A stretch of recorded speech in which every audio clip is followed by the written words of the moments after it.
손흥민이 드디어 커리어 최초로 20골을 돌파하게 되었습니다. 그것도 페널티킥 하나 없이 20골입니다.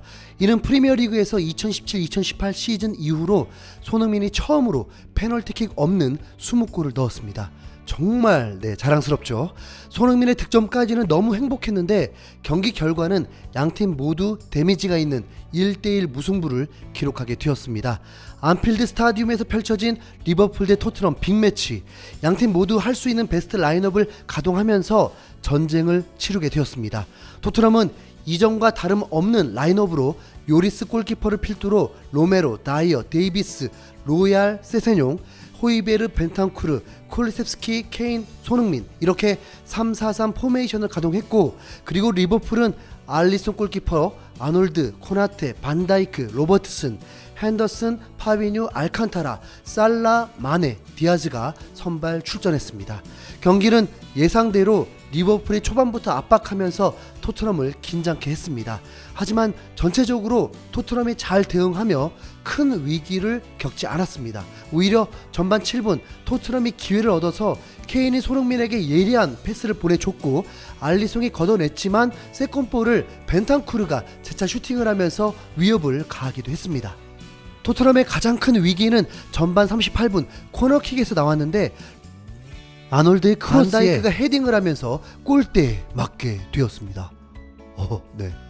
하지만 토트넘도 42분에 손흥민이 내준 볼을 호이베르가 중거리 슛을 날렸는데 골대에 맞으면서 아쉬움을 삼켰습니다. 만약 이게 골이 되었다면 손흥민이 어시스트를 기록할 수 있었습니다. 전반전을 마치는 순간 리버풀이 역시 강하다고 느껴졌지만 이상하게 토트넘이 원하는 대로 흘러가는 듯 했습니다. 리버풀은 홈의 2점을 살려서 전반전에 어떻게 해서든 선제골과 함께 차이를 벌이고 싶었을 테니까요. 토트넘은 윙백들의 킥이 날카롭지는 못했지만 상대 공격을 잘 막으면서 좋은 수비력을 보여줬습니다. 후반전 토트넘이 유리하다고 예상한 건 바로 체력이었습니다. 전반 마지막에도 리버풀은 점점 균열이 느껴졌으니까요. 토트넘은 약팀처럼 롱볼을 이용하는 게 아니라 어떤 팀들을 상대할 때에도 그랬던 것처럼 패스를 돌리면서 빌드업을 하려고 했습니다. 콘테 감독이 리버풀을 두려워하지 않겠다는 거죠. 그런 강인한 결단은 선수들에게도 전해졌는지 집중력도 좋았고 큰 위기를 겪지 않았습니다. 후반전에는 토트넘도 압박을 하면서 더욱 공격적으로 경기를 펼쳤습니다. 그런 집중력 끝에 토트넘이 드디어 1을 내고 맙니다. 후반 11분 중원에서 에메르송이 패스 차단 후 케인에게 연결해줬고, 케인이 이번엔 볼을 몰고 오더니 달려들어오는 세세뇽에게 패스를 보냈습니다. 이때 그 패스가 정말 너무 정확했습니다. 세세뇽이 왼발 슈팅이 가능할 상황에서 오히려 욕심을 내지 않고 골대 쪽으로 밀어줬는데 거기엔 정확히 손흥민이 자리하고 있었습니다. 손흥민이 역사적인 득점을 하는 순간입니다. 너무 고마운 세세뇽의 패스에 손흥민이 밀어 넣으면서 1대0으로, 그것도 안필드에서 앞서 나가기 시작했습니다. 리버풀은 안필드에서 5경기 무실점을 기록하고 있었습니다. 이런 상황을 기대는 했지만 현실이 되니까 충격으로 다가오더라고요. 토트넘 팬들은 실시간으로 커뮤니티에서 이게 무슨 일이야, 진짜 골을 넣었어, 손흥민이 월드 클래스임을 스스로 증명하는 순간이야, 콘테 감독이 또 사건을 만드는구나, 정말 현실이야? 난 믿을 수가 없어, 우리의 경기는 매우 매끄러워, 클롭의 표정을 봐, 손흥민이 정말 미울 거야, 손흥민이 또 왼발로 골을 넣었어, 아직 경기는 끝나지 않았어, 한 골 더 넣어야 돼, 손흥민 멀티골도 가능해, 오늘 윙백들의 활약이 놀라워, 왜 우린 강팀들에게 강하지? 이대로 토트넘이 유지를 한다면 4위에 한 발 다다를 수 있는 상황이었는데 이걸 하늘이 허락치 않았습니다. 파상 공세를 펼친 리버풀을 토트넘이 잘 막긴 했는데 후반 29분에 디아스의 슈팅이 벤탄쿠르의 발에 맞으면서 굴절로 득점이 되어버렸습니다.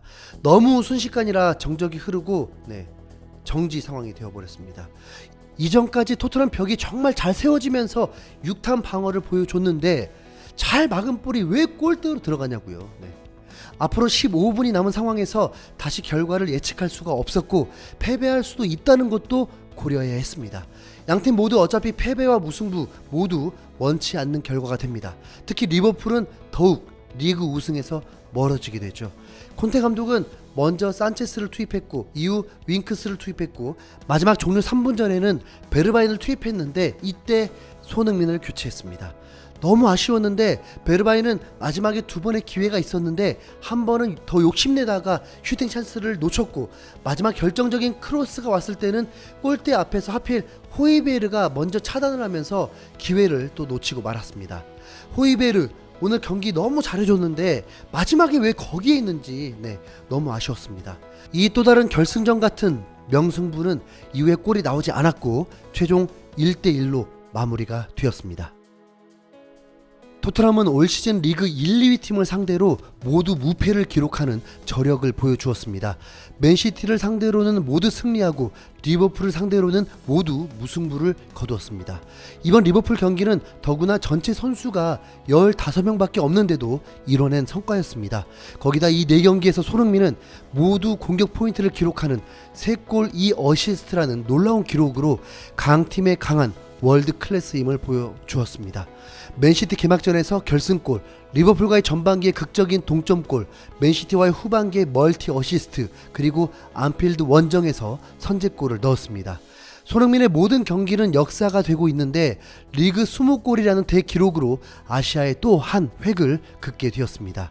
그리고 이제 살라와 2골 차이밖에 나지 않기 때문에 남은 3경기에서 득점왕 충분히 도전해 볼만 합니다. 손흥민은 극찬받을 수밖에 없겠죠. BBC는 이날 손흥민을 향해서 잉글랜드 프리미어리그에서 가장 저평가된 선수다.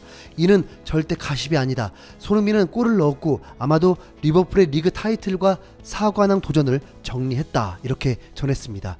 토트넘 팬 커뮤니티 스퍼스웹은 손흥민은 역습 상황에서 기회를 잘 활용해 득점을 올렸다면서 평점 8.5점을 줬고 영국의 90미닛은 손흥민은 적절한 타이밍에 딱 맞는 속도를 보이면서 역습을 주도했다. 리버풀 수비를 테스트하며 강점을 보였다고 전했습니다. 손흥민은 이날 경기로 킹 오브 더 매치에서 또 선정되면서 기어코 살라와 13회로 동률을 이뤄냈습니다. 그리고 이번에도 왼발로 득점을 했다 보니 20골 중에 13골을 왼발로 넣으면서 반페르시의 약발 12골의 기록도 갈아치워버렸습니다. 디애슬레틱은 손흥민은 EPL 역사상 가장 많이 양발로 골을 터뜨렸다. 80골 이상을 기록한 선수들 중 약발 비율이 가장 높았다고 전했었습니다. 승리를 했다면 더 좋았겠지만 콘테 감독은 이날 무승부에 만족했습니다. 콘테 감독은 좋은 무승부, 좋은 승점 1점이라고 생각한다. 물론 두 번째 골을 넣으며 이길 수도 있는 기회도 있었지만 환상적인 응원과 분위기가 있는 안필드 원정에서 리버풀을 상대하는 것은 쉽지 않은 법이다. 우리는 정말 준비 잘했고 수비도 잘했으며 기회도 놓치지 않았다. 동시에 우리가 그보다도 더 잘할 수 있다고 생각하지만 그들의 압박을 극복하는 것은 간단하지 않은 법이다. 내가 11월에 도착한 이래 팀이 많은 발전을 이뤘다고 생각한다. 오늘 안필드에서 리버풀을 잡을 수 있었던 가능성을 봤다. 또 선수들이 경기 후 승부욕으로 실망하는 모습을 보는 건 좋은 일이었다. 이렇게 소감을 전했습니다. 자, 손흥민의 득점까지는 좋았는데 자, 이 무승부 어떻게 하죠? 승점 2점이 날아가면서 아스날이 리즈와의 경기를 승리한다면 4점 차이로 벌어지게 됩니다. 일요일 밤 10시에 이 경기가 있는데 지켜봐야겠습니다. 아직 남은 3경기가 있고 리버풀전보다 더 빅매치인 아스날과의 경기가 있으니까 계속 토트넘을 응원해 보시죠. 그리고 손흥민의 20골을 축하하고 득점왕까지 꼭 갈 수 있길 기대해 봅니다. 이상 흰수염 고래였습니다.